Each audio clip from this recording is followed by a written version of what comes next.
How to use commands. Para ma-access niyo po ang commands, click po dito sa menu.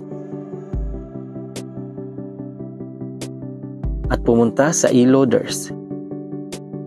Swipe right lang po hanggang makita niyo ang actions. At tapos sa icon na may 3 dots para lumabas ang options. Then tap lang po sa send command. Dito makakapili po kayo ng command na pwede niyong isend sa inyong machine. Scroll down at try po natin ang disable kiosk mode command. Kapag nahanap niyo na ang command, tap niyo lang po dito para automatic po na mapupunta ang command sa command field. Tap sa send command button.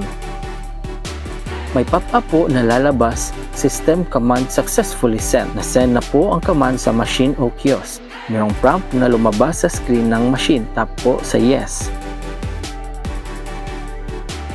As you can see po, pwedeng makapag-disable kiosk mode gamit lang ang command. Useful po ito sa mga machine na mahirap ma-access ang buttons na tablet. Ngayon, try naman po natin ang enable kiosk mode command. Same process lang din po. Swipe right hanggang sa actions. Tap sa options, tapos sa send command. Scroll down hanggang mahanap nyo ang command. At tap sa command. In this case, enable kiosk mode command. Then tap sa send command button. At ayun, nasa kiosk mode na ulit ang ating machine. Try din po natin ang sync settings command. Follow nyo na lang po ang steps kanina.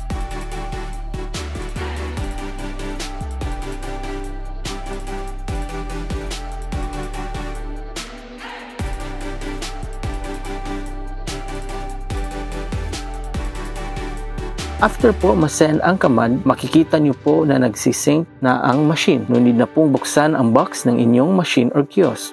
Gamitin nyo lang po ang send command feature natin para mas convenient. Meron pong ibang commands dito. Explore nyo lang po isa-isa para maging familiar po kayo.